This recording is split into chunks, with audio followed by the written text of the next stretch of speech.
Okay, so welcome back to this next video in which we are discussing embryonic and induced pluripotent stem cells.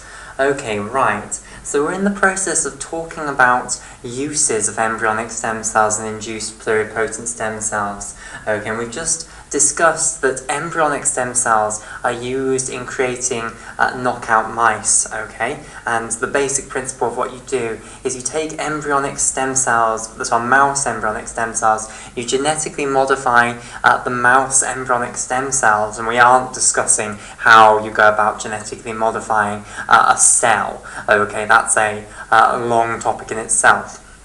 Okay, we'll just assume that we can do that.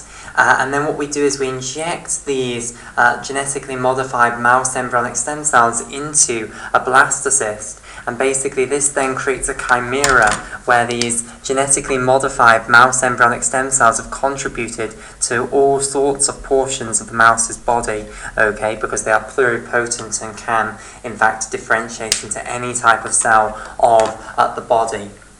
Okay, right, so what we now need is two chimeras, a male chimera and a female chimera, and we need these genetically modified mouse embryonic stem cells to have contributed to the germ cells, which are the cells which make the gametes, the egg cells and the sperm cells. Okay, and if we can then get egg cells and sperm cells that have been made by germ cells which came from these genetically modified embryonic stem cells, then those gametes will also not have any copies of that gene that we knocked out, okay, and therefore if we fuse these two together we'll get a zygote that then doesn't have any copies of the gene that we've knocked out, and then we can just grow this zygote up to produce a knockout mouse. Okay, right, so now what I want to talk about is other applications of this sort of technology, okay, and one of the big hopes for stem cell research is that it's going to help with cell therapy, okay, so we're hopefully going to be able to use it to produce tissues that we can transplant into people to replace tissues that have been lost or damaged, basically. Okay, so the big hope is in transplantation medicine. So the idea here is that, to take an example, let's take the example of type 1 diabetes mellitus. Okay, so T1DM for short. So in type 1 diabetes mellitus, the beta cells of the islets of Langerhans are destroyed by an autoimmune response. Okay, so an autoimmune attack destroys the beta cells of the islets of Langerhans, and this leads to the insulin deficiency that then causes the hyperglycemia in the fasting and fed state associated with type 1 diabetes mellitus. Okay, so if we could replace in beta cells, if we could transplant in beta cells into the pancreas of these people with type 1 diabetes mellitus, then we could cure the disease, basically.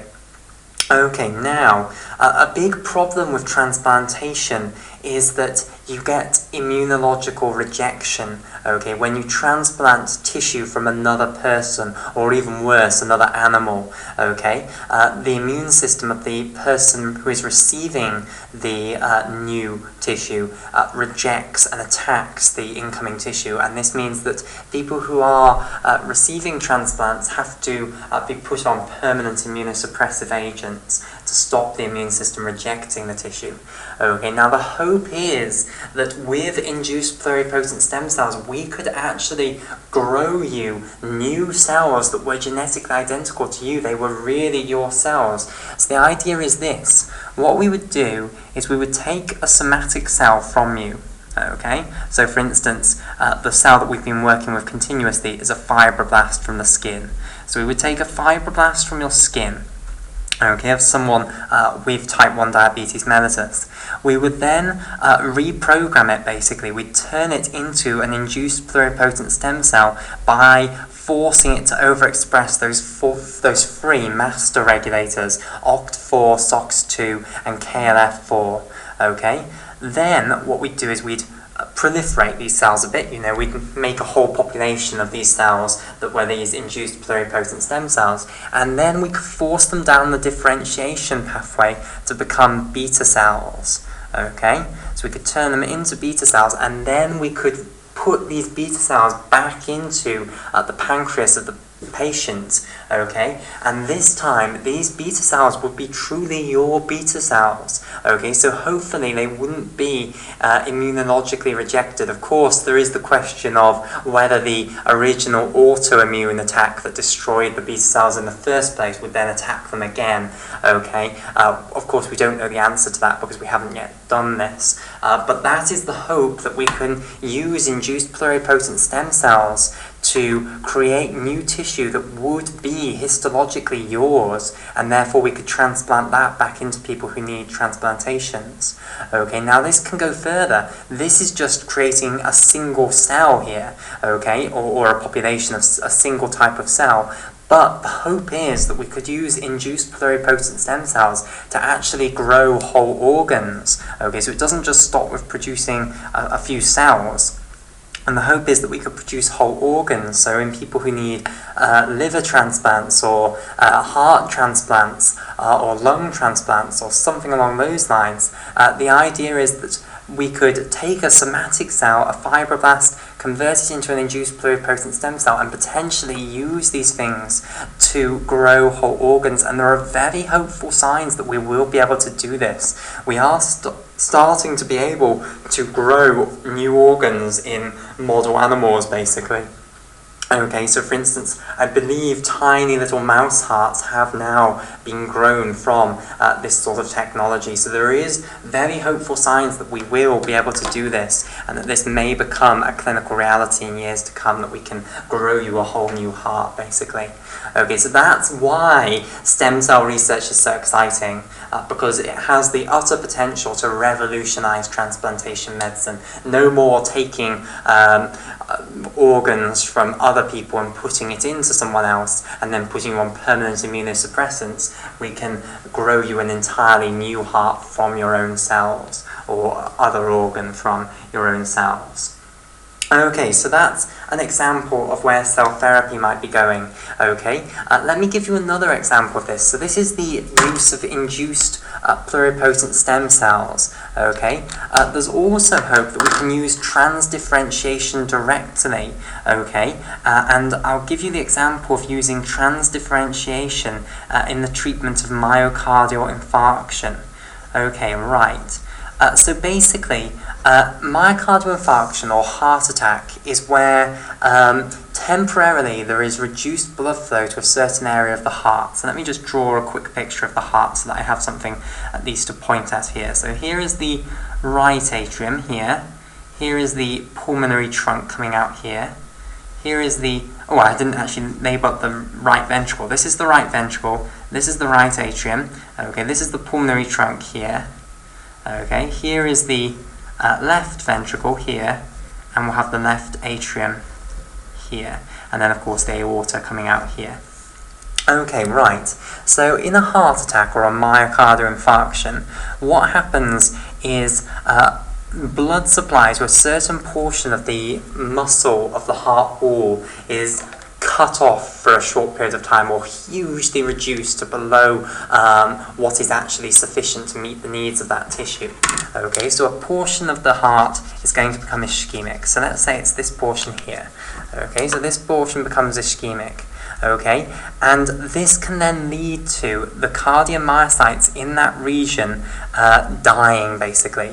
Okay, and when cells die because of ischemia, that's known as infarction. Okay, so myocardial means pertaining to the myocardium, the muscle of the heart, and infarction means death because of lack of blood supply.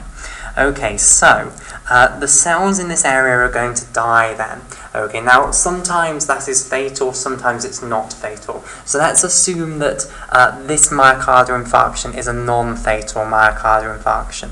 Okay, now non-fatal myocardial infarctions, they obviously don't kill you instantly, but generally they lead to severe problems in the long run. Okay, because you've now got a great big lump of tissue that no longer has functional cardiomyocytes in. And I should stress this point, cardiomyocytes are terminally differentiated cells. They can't divide. So once you have lost the cardiomyocytes here, they do not come back, basically.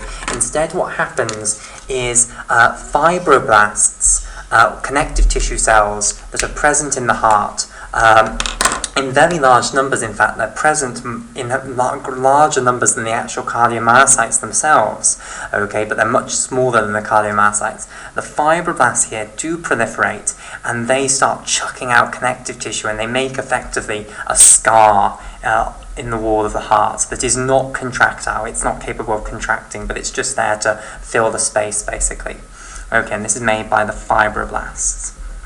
Okay, right, now why does that lead to problems in the long run? Okay, well, but firstly, the fibroblasts and the connective tissue that they've produced here do not conduct the electrical activity of the heart. Okay, so cardiomyocytes conducted the electrical activity, whereas this connective tissue scar is not going to conduct the electrical activity. So firstly, having this connective tissue scar here can lead to dysrhythmias, okay, so problems with the conduction of the electrical activity of the heart, and this can then lead to sudden cardiac death, cardiac arrest, basically, where the heart stops beating because the electrical activity is malfunctioning, basically.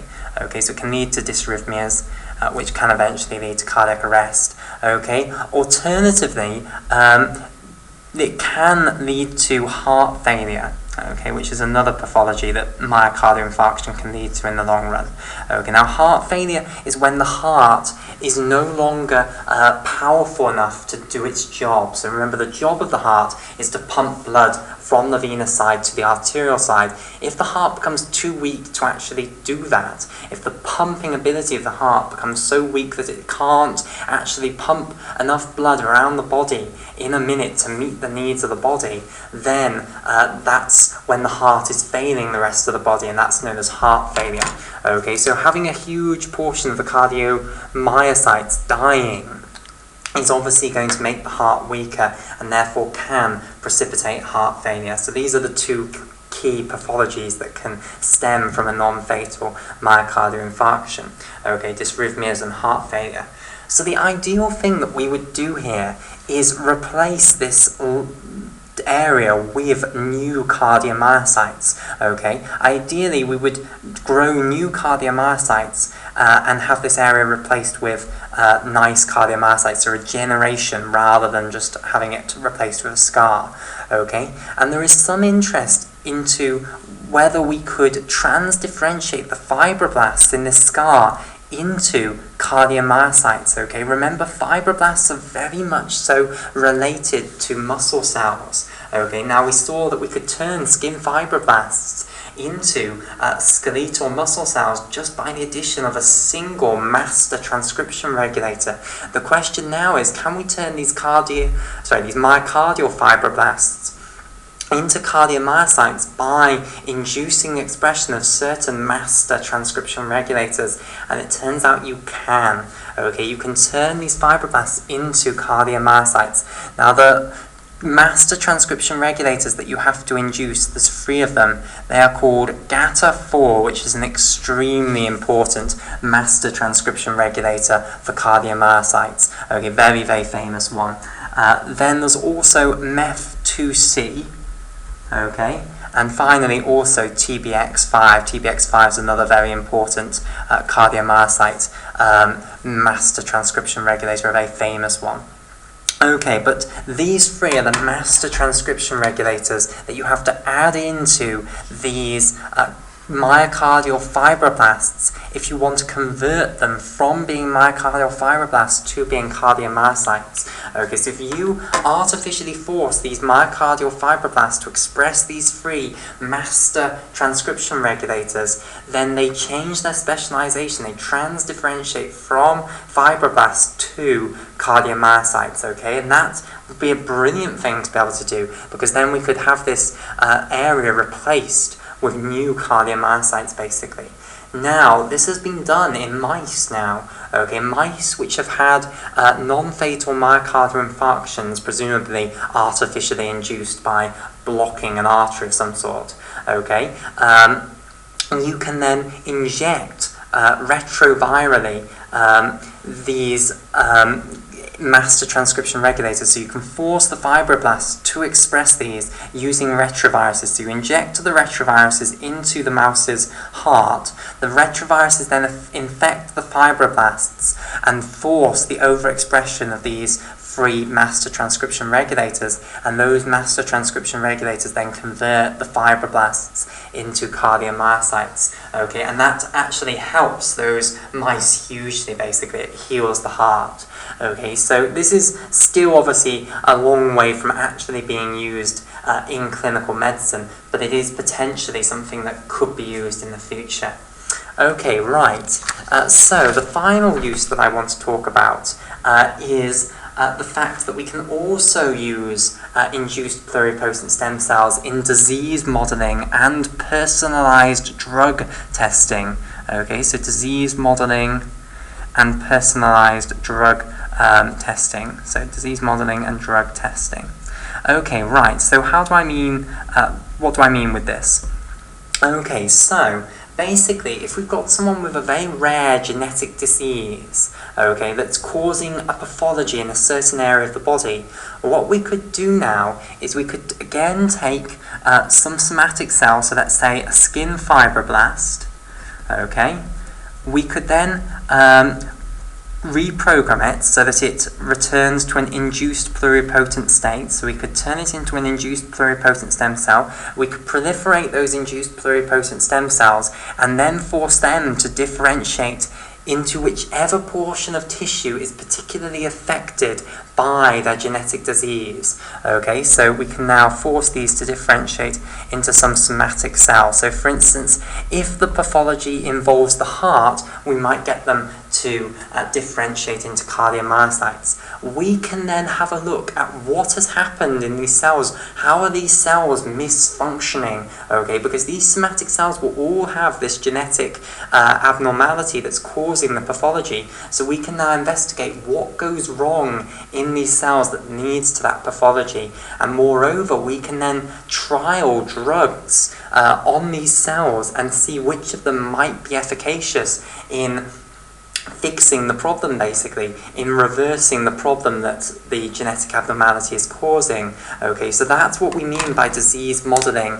We can firstly use them for experimental purposes so that we can understand the genetic disease in more detail. Okay, so we can look at what this genetic abnormality causes in the specific cells that have a pathology associated with them. That's what I mean by disease modeling. But also we can do drug testing. We can test drugs against these cells that are malfunctioning because of the genetic abnormality and see if there are any that are efficacious in reversing the malfunctioning, okay? And that could have a very valuable place in clinical medicine in years to come. Okay, so to give an example to illustrate this point, there is a rare genetic disease called Timothy syndrome. Okay, now in Timothy syndrome, you have a mutation in the alpha subunit for a voltagegated calcium channel. So let me just remind you of the structure of voltagegated calcium channels. So if this is now the cell membrane here, these two lines represent the inner and outer leaflet of the cell membrane rather than a double-stranded piece of DNA. I will draw a voltagegated calcium channel sitting in the plasma membrane like so. So voltage-gated calcium channels are not just single proteins, okay? They're a multi-protein complex made up of multiple subunits, okay? So here, this major subunit sitting right in the center, this is what's known as the alpha-1 subunit, and this is the major pore-forming subunit of the channel, the most essential subunit, if you like, of the voltage-gated calcium channel. This is the one that actually has the pore going through it that allows calcium to move across the cell membrane. Okay, and it is a single protein, so the actual pore-forming unit of the voltage-gated calcium channel, VGCC, is just a single protein. It's this alpha-1 subunit. Then you have all of these accessory subunits sitting alongside it. So this one is a gamma subunit, this one is a beta subunit down here, and this subunit over here is what's known as the alpha-2 delta subunit. The portion that actually straddles the membrane is the delta subunit, and this portion out here is the alpha-2 subunit. The reason that they are named as one subunit rather than two separate subunits there is because both of these separate portions are coded for by the same gene. So you first synthesize one long protein, you cut that up to make the alpha-2 subunit and the delta subunit, and then you actually stick them back together in a different way besides the peptide bond in this way to create the alpha-2 delta subunit. So that's why they're named as one subunit. Okay, then we've got the beta subunit in red here and the gamma subunit in purple here. Okay, but the most important subunit of all of these is the alpha-1 subunit. All the others just modulate its function. So for instance, they modulate its cellular location, okay, and things like that.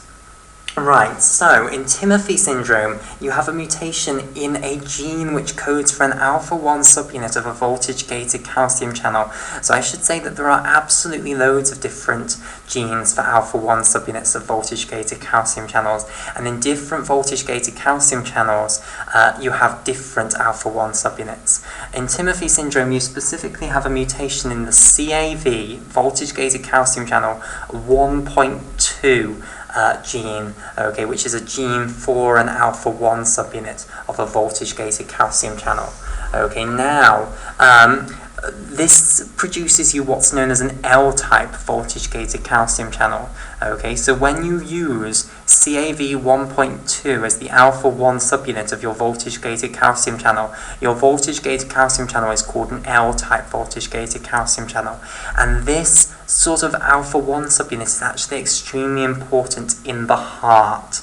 Okay, now what does the mutation that you have in Timothy syndrome actually cause? Well, it doesn't cause complete loss of the protein, quite the opposite. It causes overfunction of the protein, basically. It's a gain of function mutation. Basically, the mutation in Timothy syndrome causes this to open and stay open for much longer. So it stays open for too long, basically. Okay, so alpha-1 subunits of voltage-gated calcium channels are activated to open by depolarization of the electrical potential difference across the cell membrane. Okay, if you now have this mutation that's associated with Timothy syndrome, you have a mutation in the CAV 1.2 alpha-1 subunit that results in it staying open for far too long when it does open. Okay, now this causes problems because CAV 1.2 is extremely important in the heart. It's extremely important in the cardiac action potential. Okay, it actually is one of the key ones that opens in the upstroke of the cardiac action potential and is responsible for the plateau phase of the cardiac action potential. Okay, so when you have this syndrome, when you have Timothy syndrome and you have this mutant CAV 1.2, it results in a syndrome called long QT syndrome. And basically, long QT syndrome involves the cardiac action potential in all of your cardiomyocytes taking far too long, basically.